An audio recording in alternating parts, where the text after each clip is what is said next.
নমস্কার, আশা করি সকলে খুব ভালো আছেন। তো আগের ভিডিওতে আমি পরিবেশ জানা অঙ্ক অনুশীলন দ্বিতীয় ভাগে 14 নম্বর প্রশ্নপত্রটা সমাধান করে দিয়েছিলাম। আজকের ভিডিওতে আমি প্রশ্নপত্র 15 সমাধান করে দেব। তো চলো শুরু করি। দেখো, একের দাগে বলেছে স্থানীয় মান অনুসারে সাজিয়ে লিখে যোগফল নির্ণয় করতে হবে। তো তোমাকে স্থানীয় মান অনুসারে তোমাকে এটা সাজাতে হবে, তারপরে তোমাকে যোগ করে যোগফল নির্ণয় করতে হবে। প্রথমে দেখো, এগুলো কিন্তু কথায় লেখা আছে, ভাষায় লেখা আছে 701। তো 701, দেখো আগে এগুলো আমি বলে দিলাম, পরে এখানে করি। দেখো 170, 717 আর হচ্ছে 7, এই যে চারটে সংখ্যা, এই সংখ্যাগুলো তোমাকে স্থানীয় মান অনুসারে সাজিয়ে নিয়ে যোগ করতে হবে। তো এটা তোমার ভাষায় থেকে কি তোমাকে সংখ্যায় নিয়ে যেতে হবে, সংখ্যায় নিয়ে গিয়ে সাজিয়ে এটাকে যোগ করতে হবে। তো স্থানীয় মান বলেছে, তো একক দশক শতক করে আগে লিখব, লেখার পরে মানগুলো একক দশক শতকের ঘরে বসিয়ে নিয়ে তারপরে যোগ করব। তো চলো দেখি। দেখো, তো আমি একক দশক শতক করে লিখলাম, 1000 পর্যন্ত লিখলাম। প্রথমে বলেছিল 701, 701 মানে কি 7 শতকের ঘরে কত হবে 7, তারপরে কি আছে 1, তাহলে কি 1 কিছু বলেনি, তাহলে 1 এককের ঘরে। এবং দেখো এখানে দশকের ঘরে কিছু নেই, তাহলে দশকের ঘরে যখন কিছু থাকে না তখন কি বললাম, আগের ভিডিওতে বলেছিলাম শূন্য বসাবে, তাহলে কি হবে 701। নেক্সট বলেছে দেখো 170, 100 মানে শতকের ঘরে 1, তারপরে 70 লিখবে। তো 70 কি হয় 7 10, তাহলে দশকের ঘরে 7, 0 একক। নেক্সট বলেছে দেখো 717, তাহলে শতকের ঘরে 7, তারপরে কি 17 লিখে দেবে। নেক্সট বলেছে শুধু 7 বলেছে, তাহলে শুধু 7 একক দশক কি শুধু সংখ্যা, যদি এক অঙ্কের সংখ্যা কি হয় একক হয়, তাহলে 7 কি হবে এককের ঘরে বসাবে। তাহলে বাকি যে ঘরগুলো থাকলো সেগুলো আমরা কি করব, তাহলে শূন্য দিয়ে ভরাট করে দেবো। তারপরে আমরা এবার যোগ করব। তো দেখো এবার যোগ করি। তো যোগ তোমরা নিচ থেকে করবে, আমরা নামতা পড়ি। দেখো যোগের জন্য কিছু শর্ট টেকনিক তোমাদেরকে বলছি, এগুলো করতে করতে আস্তে আস্তে তোমাদের অভ্যস্ত হয়ে যাবে, যেগুলো বড় হলে তোমাদের কাজে লাগবে। দেখো এখানে দুটো 7 আছে, যখন আমরা নামতা পড়ি কি হয়, আমরা এটাও জেনেছি যোগের সংক্ষিপ্ত রূপ কি হয় গুণ হয়। তো এখানে দেখো দুটো 7 আছে, তাহলে বারবার কর গুনবো না, না গুনে কি করবো 2 সাথে কত 14, তাহলে 14 আর হাতের একে কত 15, তাহলে এখানে 15 5 বসালাম, হাতে থাকলো 1। তো হাতে থাকলো 1। এবার নেক্সট লাইনে দেখো দশকের ঘরে 1 আর 7, তো এইটা আমরা কি করব গুনবো না। কেন গুনবো না, কারণ দেখো কোনো সংখ্যার সঙ্গে 1 যোগ করলে সবসময় কি হয় পরের সংখ্যা হয়। তো 7-এর সঙ্গে 1 যোগ করলে কি পরের সংখ্যা হবে, তাহলে 7 আর 1 8, আর হাতের 1 আবার কি হবে 9, 9 বসবে। নেক্সট দেখো 7 আর 1 কত 8, 8-এর সঙ্গে 7 যোগ করো, কর গণো, দেখবে হবে 15, তাহলে এখানে 15 বসলাম। যেহেতু এখানে শতক পর্যন্ত ছিল, আর এই দেখো এখানে গণো একক দশক শতক হাজার হচ্ছে, তাই এখানে আমি হাজারটা লিখলাম। এবার তোমরা উত্তর লিখবে নির্ণয় যোগফল। যোগফল কীরকম লিখবে দেখো, কি লিখবে 1595। যোগফলটা কিন্তু তখন সংখ্যায় তোমাকে লিখলে হবে না। নেক্সট দেখো 2-এর দাগে বলেছে স্থানীয় মান অনুসারে সাজিয়ে নিয়ে বিয়োগফল নির্ণয় করো। আগেরটা তোমরা যোগ পেয়েছিলে, এবারে তোমাকে বিয়োগ করতে হবে একই রকমভাবে, শুধু যোগের জায়গায় বিয়োগ হবে। তো চলো আগে অঙ্কটা এখানে দেখে নাও, পরে খাতায় দেখাচ্ছি। দেখো কয়ের দাগে বলেছে 94 বিয়োগ 49, আর ক্ষয়ের দাগে বলেছে 809 বিয়োগ 690। দুটো সংখ্যা থাকলে কি হয় একক আর দশক হয়, তাহলে আমি কি একক আর দশক লিখলাম। যেটা বড় সেটা সবসময় তোমরা উপরে রাখবে, যেটা ছোট সেটা নিচে রাখতে হয় বিয়োগের ক্ষেত্রে। তাহলে 94 যেহেতু বড় উপরে লিখলাম, প্রথমে আছে, তারপর দেখো 49 লিখলাম। এবার বিয়োগ করব, এখানে 4 আছে, নিচে 9 আছে, তাহলে কি হচ্ছে নিচে যদি বড় থাকে বিয়োগ করা যায় না, তখন কি করতে হয় উপরেরটা হাতে নিতে হয়, নিলে কত হয় দেখো 14 হয়। এবার এই 14, 9 থেকে 14 কত দিলে যায় দেখো 5, 9-এর সঙ্গে যদি তুমি আর 5 যোগ করো তাহলে তুমি 14 পাবে, তাহলে 9 5 14, 14 আছে 9 আছে কত নেই 5 আছেন বসালাম। নেক্সট দেখো এই যে হাতের একটা নিলে সেটা কি হয় পরের ঘরে নিচের সংখ্যার সঙ্গে যোগ হয়। তো 4 1 কত 5, এবার 9 থেকে 5 গেলে কত থাকে 4, তাহলে কত হলো 45। তাহলে লিখবে নির্ণয় বিয়োগফল 45। নেক্সট দেখো বলেছে 8 শত বলেছে তোমাকে 9, তো একক দশক শতক লেখো। তাহলে কি আছে, শতকের ঘরে প্রথমে লিখবে, বা এরকমও লিখে নিতে পারো তোমরা, প্রথমে যেরকম বিয়োগ আছে সেই বিয়োগটা টুকে নেবে, মানে এই যে 809 তারপর 690 লিখে মাথার উপরে একক দশকটা লিখতে পারো। দুভাবেই এটা কিন্তু করা যায়। এবার দেখো কোনো সংখ্যার সঙ্গে শূন্য বিয়োগ করলে কি হয়, সেই সংখ্যাই হয়। তো 9 থেকে শূন্য গেলে কত হবে, 9। আর এখানে দেখো শূন্য উপরে ছোট নিচে বড় আছে, তাহলে কি 10 ধরতে হবে। 10-এ 9 গেলে কত থাকে, 1। এবারে হাতের 1 এখানে কত, 7। 8-এ 7 গেলে থাকে 1, 119। তো নির্ণয় বিয়োগফল 119। নেক্সট দেখো 3-এর দাগে বলেছে একটি গ্রামে 820 জন লোকের বাস। তাহলে কি বলো তো, এই কথার মানেটা তুমি কি বুঝলে? একটি গ্রামে 820 জন লোকের বাস। তুমি যতটুকু পড়বে প্রশ্নের অঙ্ক ততটুকুই আগে বুঝবে, মানে না বুঝতে পারলে কিন্তু তোমরা অঙ্কগুলো করতে পারবে না। এগুলো দেখো একটু সোজা তোমাদের কাছে, কিন্তু পরবর্তীতে সেটগুলোতে আরও কঠিন কঠিন থাকবে। তো তোমরা প্রথম থেকে ভালোভাবে শেখো। তো একটি গ্রামে 820 জন লোকের বাস কথার অর্থ হলো ওই গ্রামে মোট লোকের সংখ্যা হলো 820 জন। এবার কি বলেছে, এদের মধ্যে, এই এদের কথার অর্থ হলো এই 820 জনের মধ্যে। এদের কথার অর্থ কি, 820 জনের মধ্যে 405 জন যখন আমরা করব কি করব, এইভাবে পেন্সিল দিয়ে দাগ দিতে পারি। যেহেতু আমি এই বইটা দিলাম না, এটা অন্য একটা স্টুডেন্টের বই। তো দেখো এদের মানে এই 820, তাহলে এখানটা বা তোমরা পেন্সিল দিয়ে লিখতে পারো 820 জন, বোঝার জন্য বলছি। 820 জনের মধ্যে 405 জন লেখাপড়া জানে। তাহলে কি হলো, 405 জন জানে। বাকিরা কি করবে তাহলে, জানে না। তাহলে তোমাকে সেটাই বের করতে বলেছে, কতজন লোক লেখাপড়া জানে না। তাহলে যারা জানে তাদের সংখ্যাটা যদি আমি, এই যে সংখ্যাটা আছে মোট যে লোকের সংখ্যা আছে তার থেকে যদি আমরা যারা জানে সেটা যদি বাদ দিই, তাহলে সে বাকিটা কি পাবো, বাকিটা জানে না। তো তাহলে কি করব, বাদ দিতে গেলে কি করতে হয়, বিয়োগ করতে হয়। তো চলো এবার কিভাবে লিখবো দেখো। তো আমরা কি জানলাম, গ্রামের মোট লোক সংখ্যা পেলাম 820 জন। তো আমরা পুরো কথাটা অত লিখবো না, শর্টে লিখবো, কারণ টাইমটাও দেখতে হবে এবং সঠিক লেখাটাও দেখতে হবে। লেখার উপরে খুব জোর দেবে প্রশ্নের অঙ্ক কিন্তু এমনি যোগ বিয়োগ সাধারণ কিন্তু সবাই পারে, কিন্তু লেখা ঠিক না হলে কিন্তু পরীক্ষায় তোমরা নাম্বার পাবে না। তাহলে কী হবে, মোট লোক কত, 820 জন। এবার দেখো লেখাপড়া জানে 405 জন, বিয়োগ করো। তাহলে কী হবে, এখানটায় যে অতএব যেটা কী হবে, জানে না। তাহলে সমান কত হবে, দেখো শূন্য কি কত ধরবে, 10। তো 10 থেকে 5 গেলে কত থাকবে, 5। এই যেখানে শূন্য একে কত, 1। 2-এ 1 গেলে থাকে 1। 8-এ 4 গেলে কত থাকে, 4। গুনবে, ঘর গুনে গুনে তোমরা নিজেরা করবে। তাহলে কত হলো দেখো, জানে না 415 জন। তোমাকে এটাই চেয়েছে, তাহলে উত্তর কি লিখবে, 415 জন লোক লেখাপড়া জানে না। চলো নেক্সট অঙ্কে বলেছে দেখো 4-এর দাগে শূন্যস্থান পূরণ করো। তো শূন্যস্থান দেখো, এগুলো প্রশ্নগুলো তোমরা স্ক্রিনশট নিতে পারো, স্ক্রিনশট নিয়ে খাতায় নোট করে নেবে। নোট করে নেওয়ার পরে আগে সন্তানকে তোমরা নিজেরা করতে দেবে, যেটা পারবে না ভিডিওটা দেখে নিয়ে তারপরে সেটা ট্রাই করে নিও। দেখো, বা কোনো সন্তানরাও তোমরা প্রথমে করছো, তো অনেক সময় তো স্টুডেন্টরা ফোন দেখে বা অনলাইনে ক্লাসও করে, তো তোমরা ফোনের মাধ্যমে কিন্তু এই ভিডিওগুলো দেখতে দিতে পারো। তাহলে তোমরা যতটা বোঝাতে গিয়ে অসুবিধা ফেস করবে তার থেকে ওরা ভালো বুঝতে পারবে। তো দেখো শূন্যস্থান পূরণে কি বলেছে, 879 সংখ্যাটিতে 8-এর স্থানীয় মান, 7-এর স্থানীয় মান এবং 9-এর স্থানীয় মান তোমাকে বের করতে হবে। প্রত্যেকটা সংখ্যার কিন্তু তোমাকে স্থানীয় মান এখানে বের করতে বলেছে। তো জানো, আবার আমি আগের ভিডিওতে বলেছি, এই ভিডিওতেও বলছি, দেখো স্থানীয় মান এই অঙ্কটা কিন্তু প্রত্যেকটা মিশন বলো বা এমনি কম্পিটিটিভ এক্সাম বলো বা ভিত্তি যে পরীক্ষায় বলো না কেন, স্থানীয় মানের অঙ্ক কিন্তু তোমাদের থাকে, খুব ইম্পর্টেন্ট। এটা কিন্তু তোমাদেরকে ভালো করে বুঝতে, অনেকেই এটা পারে, অনেকেই কিন্তু এগুলো ভুল করে। কারণ আমি যখন খাতা চেক করি অনেক স্টুডেন্ট দেখি কিন্তু স্থানীয় মানটা বেশিরভাগ কিন্তু ভুল করে। তো তোমরা কি করবে, স্থানীয় মানটা ভালোভাবে শিখবে। স্থানীয় মান মানে কি বলতো, স্থান বোঝাচ্ছে। স্থান মানে অবস্থান মানে যে জায়গায় সে অবস্থান করছে বা আছে। তাহলে দেখো অবস্থান, স্থানীয় মান অঙ্ক যখনই আমরা করি সবসময় কি একক দশক শতক করে পড়ি, এটাই তার স্থান। তাহলে যেই সংখ্যাটাই দাও মানে দেবে আর কি, তো তোমরা যখনই স্থানীয় মান দেবে না কেন মাথার উপরে একক দশক শতক করে লিখে নেবে। তাহলে কী হবে দেখো, স্থানীয় মান একদম ভুল হবে না। তো চলো এবার অঙ্কটা দেখি।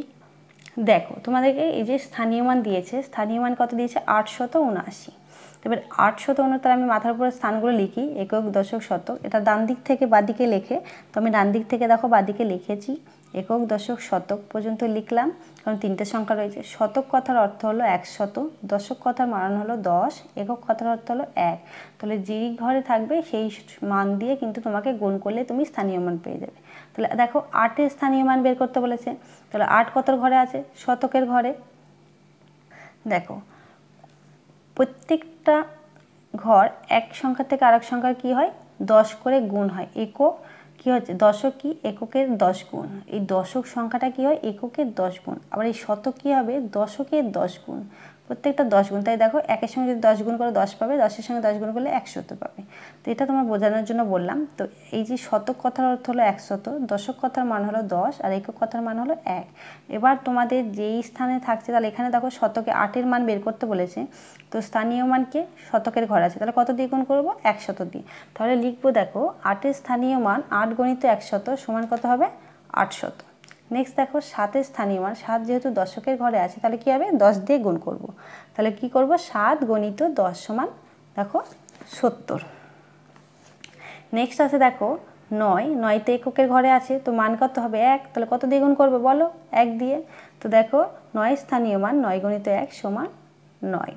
দেখো এইখানে লাইনটা তোমরা কিন্তু এইভাবে সোজা সোজা করবে, তাহলে কী বলতো, খাতাটাও দেখতে ভালো লাগে, পরিষ্কার লাগে, এবং দেখো বোঝা যায়। অনেক সময় কী হয়, স্থানীয় মান লিখে যোগ করতে আসে, তখন এইভাবে তোমরা সাজিয়ে লেখা করলে তোমাদের কিন্তু যোগ করতেও সুবিধা হয়। এই যে এরকম ডান দিক থেকে করতে করতে আসবে, তাহলে ভুল হবে না। চলো এবার নেক্সট অঙ্ক দেখব। নেক্সট অঙ্কে বলেছে দেখো 5-এর দাগে যেগুলো ঠিক সেগুলির পাশে টিক চিহ্ন দাও। তো যেই অঙ্কগুলো এখানে ঠিক হবে সেগুলোর পাশে টিক চিহ্ন দেবে, যেগুলো হবে না সেগুলো কি হবে? কাটা চিহ্ন দেবে। তো দেখো প্রথমে বলেছে 999 সমান 900 যোগ 90 যোগ 9। এটা কিন্তু তোমার স্থানীয় মানে বিশ্লেষণ করা আছে বা ভেঙে লেখা আছে স্থানীয় মানে। এবার দেখো এই যে এখানে সমান আছে, সমান কথার অর্থটা কি বলতো? বাম পাশ এবং ডান পাশে দুটোর একই কিন্তু মান হলে তখন আমরা সেটাকে সমান বলতে পারি। তো এখানে যেহেতু সমান বলেছে, আর এখানে তোমার 999 আছে, এবার তোমাকে দেখতে হবে যে এই দিকটাতেও কিন্তু 999 হচ্ছে কিনা। যদি দেখো এই দিকেও 999 হচ্ছে, তাহলে যে সমান কথাটা অর্থ কি? সমান কথাটা অর্থ হলো দুদিকটা সমান, তো দুদিকটা সমান হলে তবে এটা তোমার ঠিক হবে। তো এবার দেখবো আমি এটা যোগ করব। দেখো এটা আমি একটা শর্ট টেকনিকে যোগ করছি। দেখো তোমরা গড়গুণে করবে, আর যারা পারবে তারা এটা করতে পারো। 9 10 9, 9 10-এ কি হয়? 90 হয়। তো তাহলে এখানে কি দেখো 9 10 আছে, তাহলে 9 10-এ কি আমরা যখন পড়ি তখন কি পড়ি? 9 10 9 কি হয়? 99 হয়। তো এখানে 9 10 আছে আর একটা 9 আছে, তাহলে কি হবে? 99। এবার দেখো 99 হয়ে গেল। বা এইভাবে তোমরা করতে পারো। এই যে 0 9 কত? 9, আর 9-এর সঙ্গে আবার 0 যোগ করলে কত? 9ই থাকবে। আর দেখো 9 আর এই 0 কত? 9, আর এখানে 9 থাকলো, তাহলে কত হলো? 999। তাহলে এই দিকেও 999 হলো, এই দিকেও তোমার 999 হলো। তাহলে অঙ্কটা কি হলো? ইকুয়াল, মানটা সমান হলো, অঙ্কটা তাহলে ঠিক হবে।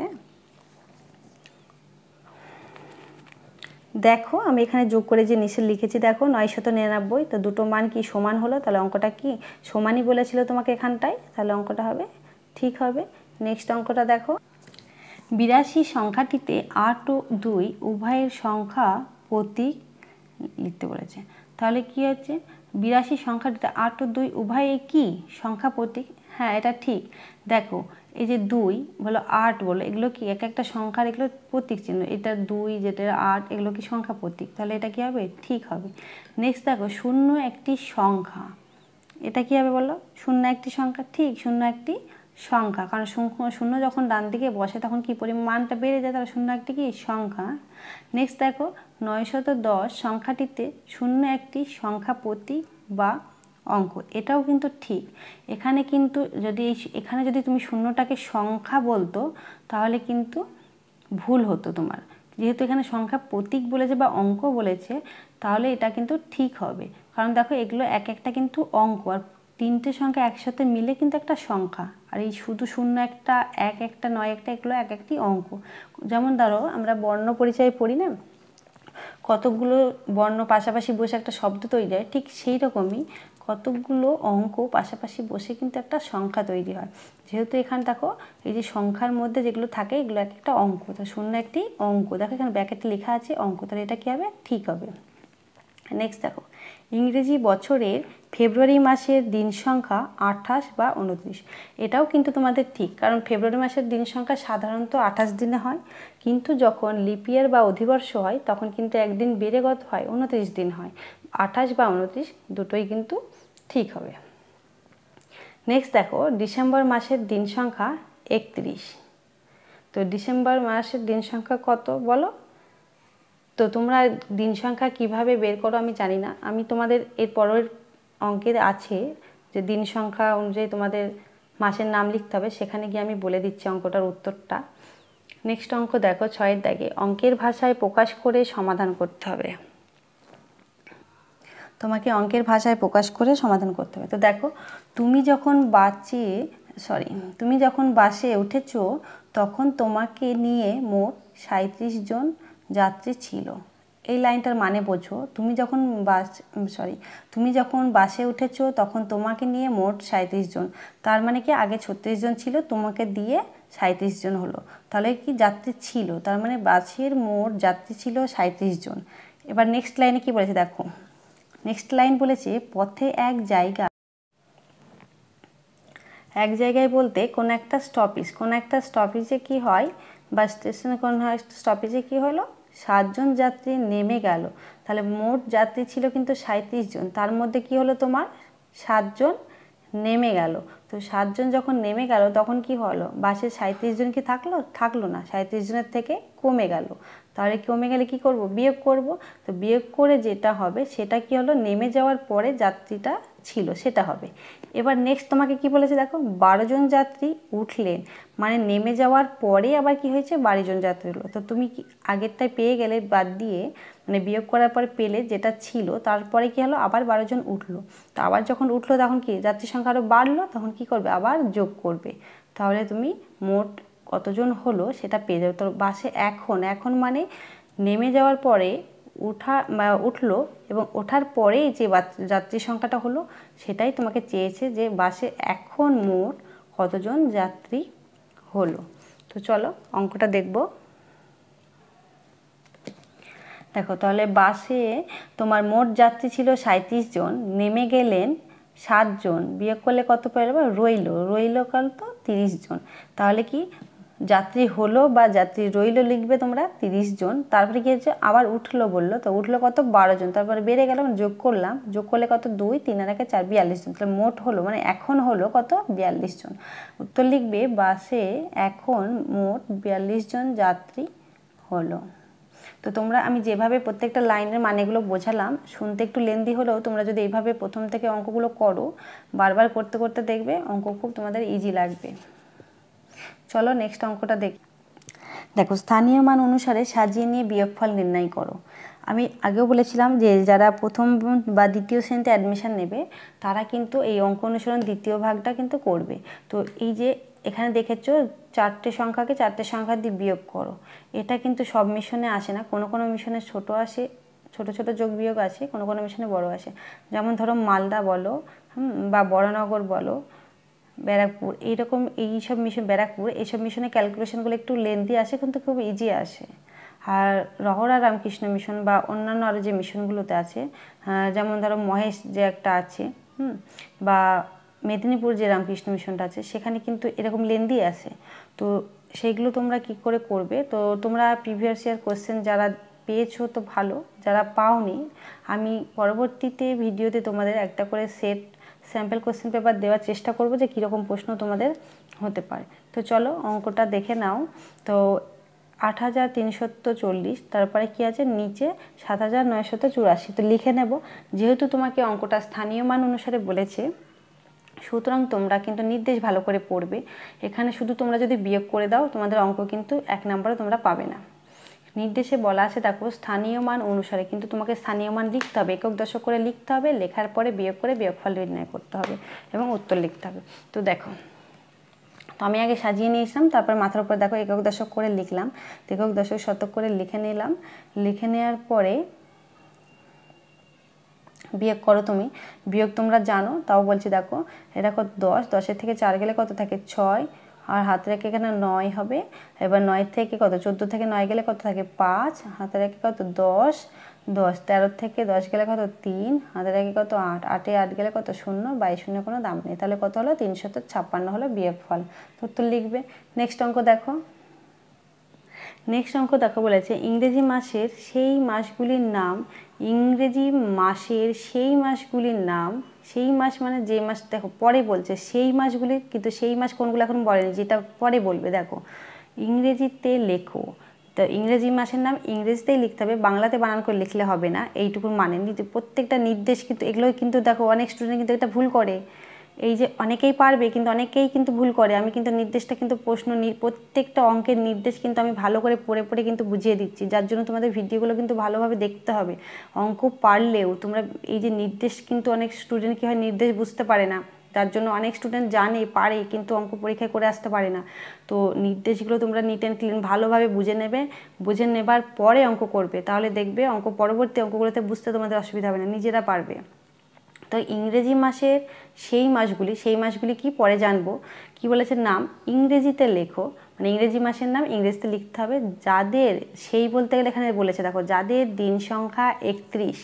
তো যেসব মাসের দিন সংখ্যা 31 বা যেসব মাসগুলি 31 দিনে হয় সেই সব মাসের নামগুলো তোমাকে ইংরেজিতে লিখতে হবে।